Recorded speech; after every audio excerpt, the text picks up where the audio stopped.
It is like 10:30 or something like that on Sunday. I posted yesterday that I started making glazes. There's my ingredients in the back. Um, I made two. One was, this is Borealis. It's a green with a little bits of blue. That's good, thickly layered for darker clays is best. I posted a picture from Joe Thompson's Old Forge Creations of what that's supposed to look like on a dark clay. I know I'm red and splotchy. I'm sorry. I've already been out here mixing up a clear glaze that I'm going to show you in a minute. And it's hot, so I'm sweaty. And then I did this one called Iron Skillet. I'll try to share a picture of that one later. I did some of the pieces that I had left to glaze, mostly planter pots in a chocolate brown clay with that Borealis color, and then a black clay mug I did in the Borealis, and I did one bowl in the skillet.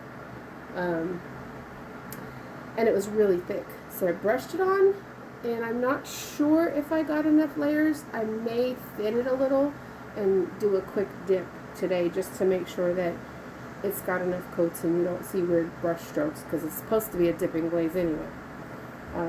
The thing is, clay recipes don't ever tell you how much water to put, and it greatly depends, I'm sure, on the ingredients, because certain things absorb more water than others do, which I put the same amount of powders in each of my recipes because I'm doing 16-ounce recipes.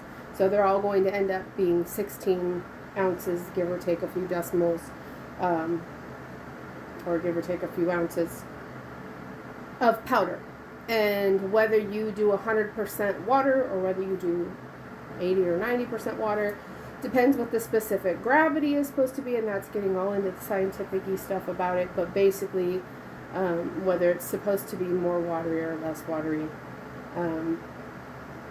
and that just depends on the ingredients. So my Borealis was really pretty runny yesterday. I mean, not super runny, so I put it in this to try to dip, but of course only making 16 ounces didn't go very high, so I had to do some tipping and tilting, and then I just decided to grab a little cup and kind of pour over on some of them. So we'll see how those come out. Also interested because all these things that I'm doing are supposed to be cone 5-6 glazes. This glossy clear that I just made up right now this morning is supposed to be 5 to 7, which is fine. And the reason I say all that is because I fully intended for my next glaze load to be a cone 7, because that black clay that I did, I didn't fully read the directions, and it's supposed to be fired to cone 7 to make this part turn black. Otherwise it just still looks brown. And I did a cone 6. So they all came out brown. So I'm going to refire these at the appropriate temperature and hope that the clay turns black. So I have a few pieces to do that with. And I figured we'd just see what happens on everything else that I glazed already. And now I've got fingers crossed, hoping that these ones that I'm making myself, that are mostly intended for 5 to 6 cone, are going to be okay at a cone 7. I might make this one here today. It's called Ivory. It's kind of runny. It's just to help lighten and blend, and I don't know what else it's going to do. That one says it can go to a cone 7. So this is all experimental for me. This is all testing. I've never done it before, and typically everything that I have seen about glazing, period, whether that's commercial glazes or homemade glazes, everybody's stuff comes out different anyway. People are in different countries. They don't have access to certain ingredients, so they get something that's similar or as close as you can get.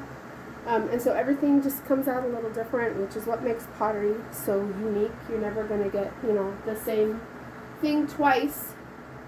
Even if you get the same item from the same vendor, typically handmade things are going to be slightly different. Even if you have all the measurement tools and everything to try to keep it uniform, they still end up a little bit different, in my opinion. So, alright, so I don't have my mask on anymore because I got all done and I put all my dry ingredients into my water. I'm starting out all of these recipes that I'm making with 80% water just to see where it goes, because you can always add more. Technically, you can always take out too, but that's a longer process because you have to let all of the dry ingredients settle, which happens with clay. It happens with glaze because the particles are heavy, and then you can siphon off the water that's left on top. But I think it's easier if you just start with less, and you can always add more. So right now what I'm going to do is I'm going to shake the ever-living shyster out of this guy. And he's been sitting a little bit because I had to go in the house for something, and he's pretty much blended in there. But we're going to shake him up really, really good, and then I'm going to start straining it. Now, people who know what they're doing are going to know that I don't have an appropriate strainer. I ordered strainers. It's probably been 2 weeks ago now, and I'm still waiting for them. And right now my estimated delivery is July 11th to the 28th, I think. Now, they're coming from China, which I'm not a huge proponent of buying from China, but I wanted something very specific. So I'm getting 80 mesh strainers. I'm getting 3 of them in 3 different sizes, so that when I want to strain into something this size, I have a strainer that will fit over the top of it. Or if I want to strain into something this size, or even a large, 3, 4, 5 gallon bucket. But you can't just find that anywhere. I did find it on Amazon once. Luckily, I saved it because I could never find it again in a search. But I ordered them. They're coming. But for now, I have to deal with this, or else I just have to wait. And I didn't want to wait. I've been waiting a long time to get the ingredients. And I've been waiting to make sure I had everything else that I needed, all my safety equipment and everything. And gathering up containers, which I'll tell you, my husband's getting really irritated with me because I save every plastic, anything that we get a hold of. So I'm here now, and this is going to be the thing that holds me up? I don't think so. I don't think so. So I'm using this now, 60 mesh. Yesterday it worked fine.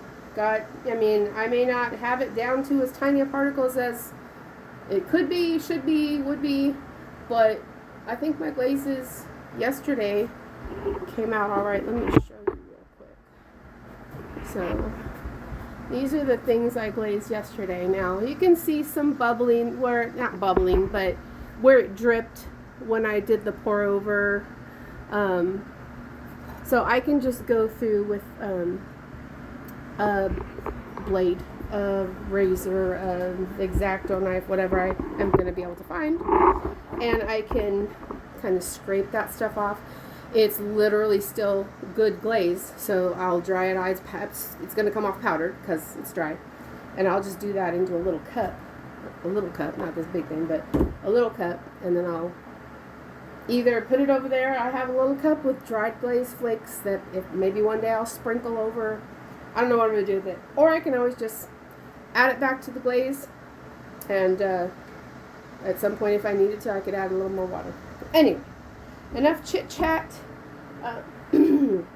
What I started this video for was to show the process excuse me, that I'm about to start, which is straining. You typically want to do at least 2 strains. I think yesterday I did 3, only because I know I don't have the right size strainer. So I'm going to tip the camera down now so you guys can see what I'm doing. No, not the chestal area. Okay.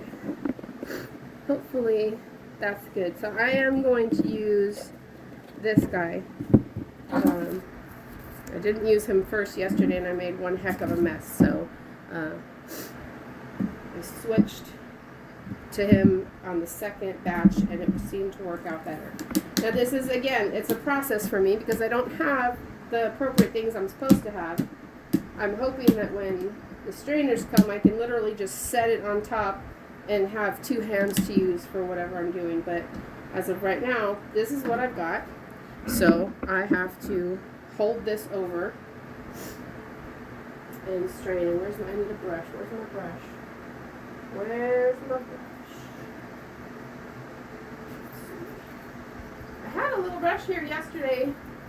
I have this one. I just didn't want to use it because I used it for the first batch, that black iron skillet, and it had a lot of oxides in it, which had me all stained up and a mess. But hopefully that's all gone now. Okay.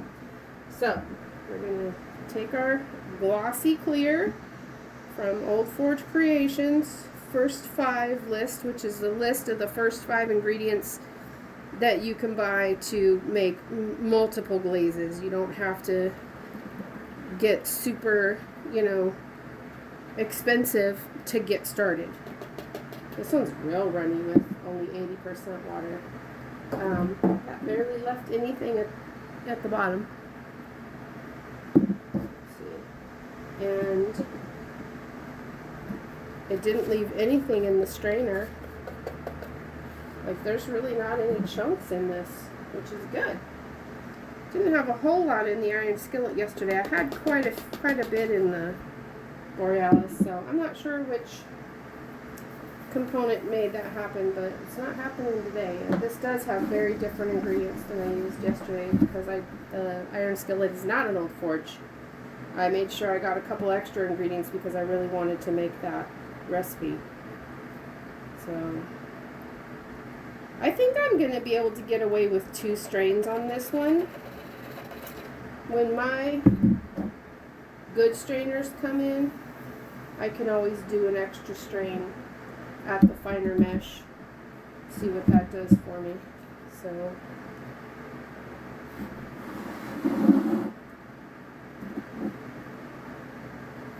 I know I don't have the perfect setup, but I'm doing what I can with what I got. You know what I mean, people? I'm having a rough time lately. I can't even talk straight. Alright. That went through the mesh, so it's good to go in here now. So this literally can be used. I don't necessarily have anything this moment to use it on. Because typically I would do a clear over an underglaze or a transfer of some kind, or maybe over something else to give it a matte finish, but I don't particularly have anything. So right now I'm just going to label it, which I printed out a label on my little printer. So I'm going to put that on here so I know what I've got. OF for Old Forge Gloss Clear. Okay, so now I just need to decide which other glaze am I going to do. So I did both of those. Now I have something called Sunset Floating Orange and Ivory. I think, shoot, I might even just make them both. I might do that. So in the meantime, I'm going to rinse all these things out so I don't cross-contaminate recipes. And then I will do another video for the other recipes. I may do each of them separate. I don't know, but I'll see you later.